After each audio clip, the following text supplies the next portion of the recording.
Joining me as he does every week is one of the finest thinkers of his generation, and good news, he is coming to Australia for a sold-out tour. He's the author of international bestsellers, including The Strange Death of Europe, The War on the West and The Madness of Crowds.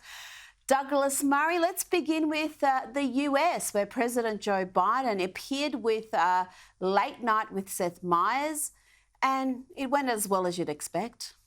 So I told you all there was going to be an American president who said to Putin, come do whatever you want to NATO. If the other guys on our team don't pay up every single cent they promised to pay for.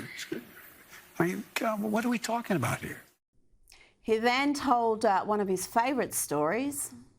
American people are incredible, and we're the best. You know, I was asked by Xi Jinping about when I was in the Tibetan mountains with him, and he said, "Can you define America for him?" I said, "Yeah, one word: possibilities."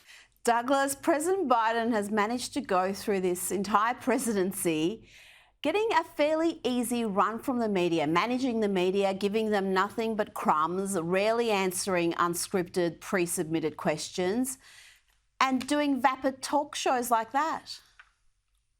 Well, at least he did manage to sum up America in one word that time. You'll remember that previously when he told that story, or a version of that story on the White House lawn, he said, I can sum up America in one word, which is Himalaya, boom, boom. And you could see even Kamala Harris was starting to get worried in the background. America is a nation that can be defined in a single word. I was in the the foothills of the Himalayas with Xi Jinping, traveling with him. I guess we traveled 17,000 miles when I was vice president. I don't know that for a fact. Look, the American media are simply, as so much media is around the world, it's a partisan operation.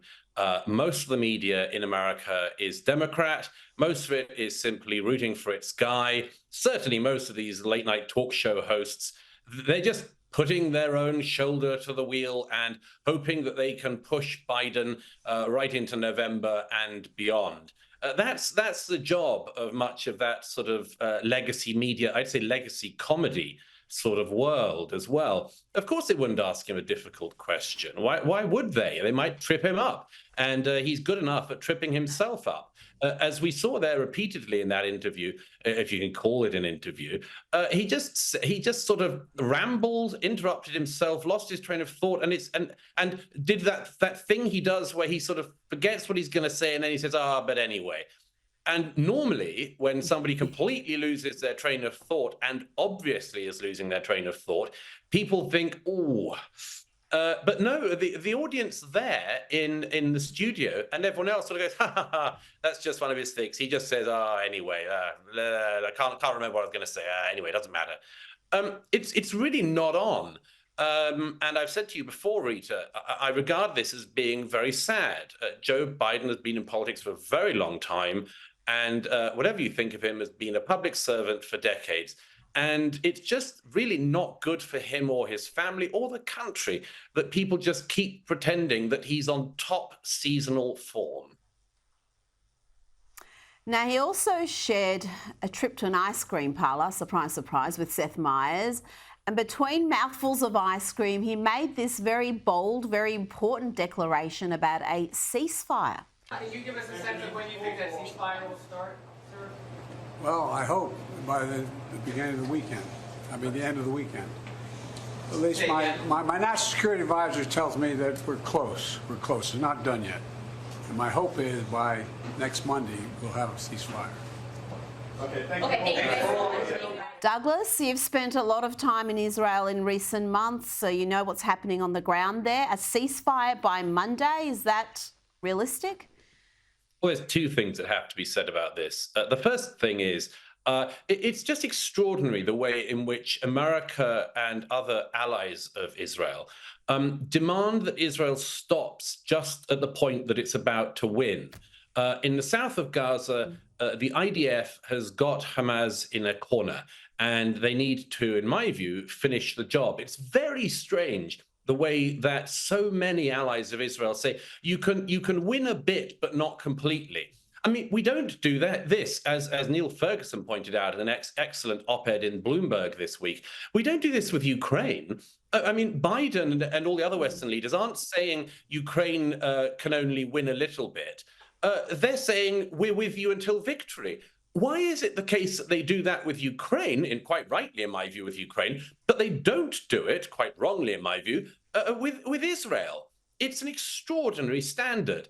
And the second thing is, that has to be said, is the deal that has been on the table in recent days is a disastrous deal for Israel. It involves handing over small numbers of beleaguered, traumatized pensioners who have been held in Hamas tunnels and swapping them for terrorists in Israeli prisons who have carried out attacks on Jews. That is the deal, and it's something like a 10-to-1 ratio that was offered to them of hostages from Israel versus prisoners in Israeli prisons who are there for carrying out terror. And despite the fact that the deal is so advantageous to Hamas, it is Hamas that has turned the deal down. You know, this goes back to a crucial thing in warfare, which is that it is so much easier for people to end up leaning on and putting pressure on their allies and forgetting the fact that the people who don't listen to them, i.e. Hamas, are precisely the people that you need to direct your attention towards. And to my mind, it is a deep shame that in country after country, people have forgotten that equilibrium. Very well said. I can't add anything more to that. I just want to ask you about what's happening in the UK with the Islamic State bride, Shamima Begum, having her last appeal lost against the British government's decision to revoke her UK citizenship. All the three judges dismissed her case. They said she made a calculated decision to join Islamic State. But of course, the usual suspects are appalled. Guardian types are arguing that in a civilised country, Shamima wouldn't have been made stateless. Is this a miscarriage of justice or a dose of instant karma? The Guardian seems to think that every country is a totally appalling country unless it follows the precise advice of the Guardian. And if we did follow the precise advice of the Guardian, we'd be Cuba by now. But the interesting thing about the Shamima Begum case is several things. Firstly, this is a young woman who, with her friends, went and joined ISIS knowingly. She was part of one of the most brutal terrorist groups of recent years, and that's saying something.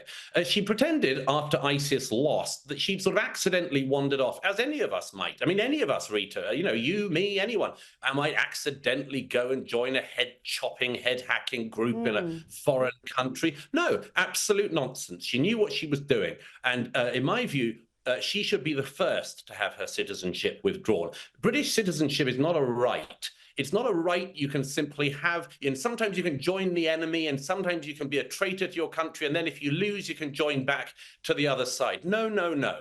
And just as Shamima Begum has had her British citizenship revoked, I would like to see plenty more people have their citizenship revoked, including the Hamas leaders who live in the UK. But the other thing that has to be said quickly about this is all of the people who carry water for this horrible young woman always use a very interesting word. They say she was groomed, because that's such an incredibly meaning-filled term now. They say she was groomed by ISIS. Well, every single one of these commentators has had and all the lawyers and all the politicians and others who use this case, all of them have shown much more sympathy for this horrible young woman than for the thousands and thousands of British girls who were actually groomed and gang raped by immigrant gangs in Britain in recent years. I am so appalled, although I'm not surprised, that so many people have made a stand on this horrible ISIS girl and not on the innocent girls that they could have made a stand on and didn't because they were too cowardly.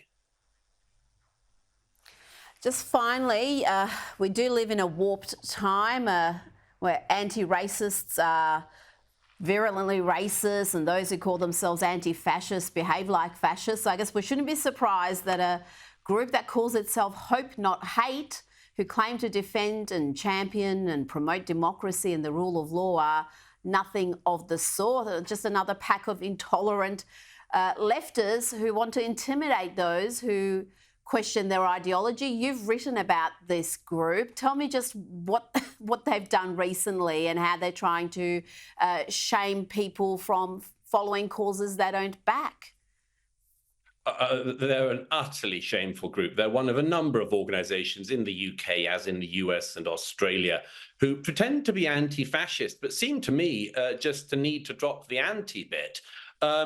This group also is wildly misnamed. It calls itself Hope Not Hate. It should reverse it. It's hate, not hope. It spends its time smearing people, libeling people, and doing very, very sinister tactics, about which I think there's a lot more to come out, in order to try to pressure people in society to having the precise far-left political views that Hope Not Hate has. This past week, they dropped a bombshell revelation. They said they had a deep investigation into the tweets, Rita, imagine it, tweets and likes of tweets by somebody who happens to be one of the owners of GB News, which is one of the balancing channels in the UK. And because he'd liked tweets they didn't like, they said this is an extraordinary investigation. Of course, it's not an investigation. It's not an investigative journalism piece. All they did was sit eating crisps at their mum's keyboard whilst doing screenshots.